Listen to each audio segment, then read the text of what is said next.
Il faut une grande majorité, la plus forte possible, pour soutenir le projet du président de la République. Alors le Parti socialiste s'est évidemment organisé et je suis heureuse d'être entourée par ceux qui forment le cœur il nous manque Alain Bergugno, qui va, j'espère, arriver, nous rejoindre, le cœur de cette équipe que nous avons mis en place. Alors inutile de dire que nous n'avons pas attendu aujourd'hui pour envoyer des documents de campagne à nos candidats pour traiter les problèmes qui peuvent avoir lieu sur le terrain.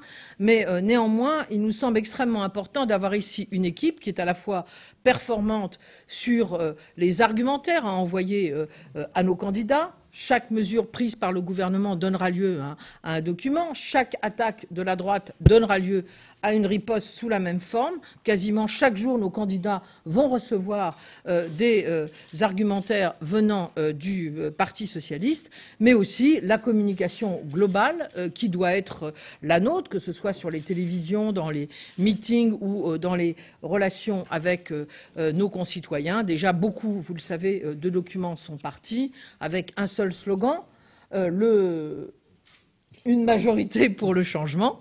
Et puis, oui, donnons une majorité au changement. Et puis, bien évidemment, les candidats qui sont estampillés comme faisant partie de la majorité présidentielle pour François Hollande. Cela fait partie de l'ensemble. Alors, je voulais vous donner, là aussi, cette équipe de campagne, sachant qu'elle sera coordonnée avec le Premier ministre. Olivier Faure fait partie de cette équipe. Il est conseiller spécial, comme vous le savez, auprès du Premier ministre. Et puis, Alexis Dallem, qui connaît bien le parti, auprès de Laurent Fabius, nous alimentera aussi l'ensemble des éléments sur le plan international. Donc, coordination de cette équipe de campagne Harlem Désir, numéro 2 du parti. Les porte-paroles, Guillaume Bachelet, David Assouline et Charlotte Brun. La communication, donc c'est à la fois tous les documents de campagne, beaucoup les affiches, nous les avons présentées au dernier Conseil national à la mutualité, les clips qui vont passer à la télévision, les documents qui sont proposés avec des kits à l'ensemble de nos candidats, c'est donc David Assouline.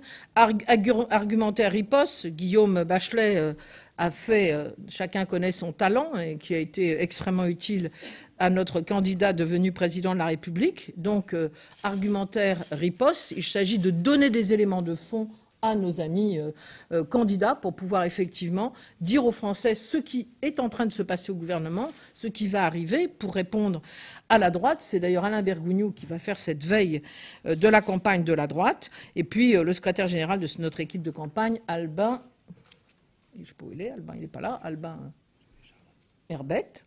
Non, je n'ai pas oublié Charlotte. Charlotte est dans les porte-paroles, je l'ai cité. Oui, non, je ne l'ai pas oublié. Non.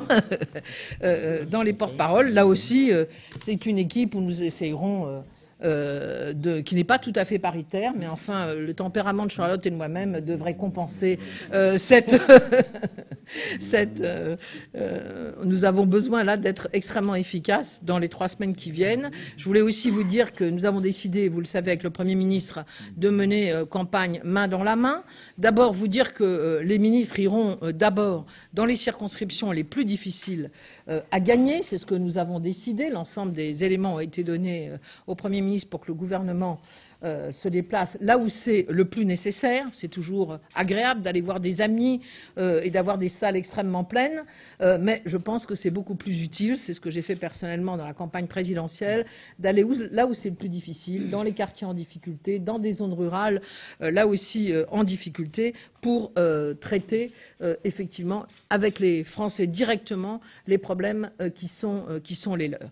Donc cette campagne, il faut l'animer avec les fédérations et les candidats. C'est Christophe Borgel et Alain Fontanel qui s'en occupent, et donc organiser les meetings, organiser autant que les candidats en ont besoin, les porte-à-porte, les réunions avec les Français, leur donner les éléments dont ils ont besoin.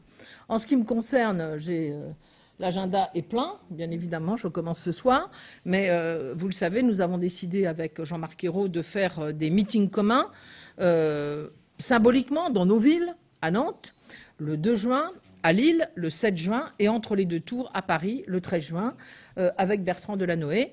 Voilà, donc la campagne est lancée. Nous avançons main dans la main avec le chef de la majorité et moi-même ici à la tête du Parti socialiste. Je crois réellement que ces 3 semaines doivent entraîner de tous une mobilisation absolue parce que la France en a besoin. La France a besoin de ce changement. Il est en marche, mais il doit être développé, conforté, renforcé. Et évidemment, nous ne pouvons pas imaginer une cohabitation. C'est d'ailleurs assez amusant de voir la droite nous dire l'intérêt d'une cohabitation, elle qui a toujours critiqué la cohabitation, ou nous dire « Oh là là, attention, la gauche va avoir tous les pouvoirs », elle qui était au pouvoir et qui a méprisé l'opposition, le Parlement, les syndicats, les corps intermédiaires et souvent nos partenaires européens. Donc non, je crois que les premiers jours, là aussi, du gouvernement et du président de la République ont montré que la victoire du 6 mai, mais aussi la victoire aux législatives, ça ne sera pas la victoire d'un camp contre un autre, mais la volonté d'avancer ensemble pour redresser la France et de la redresser dans la justice. Voilà ce que je souhaitais vous dire avant ce bureau national.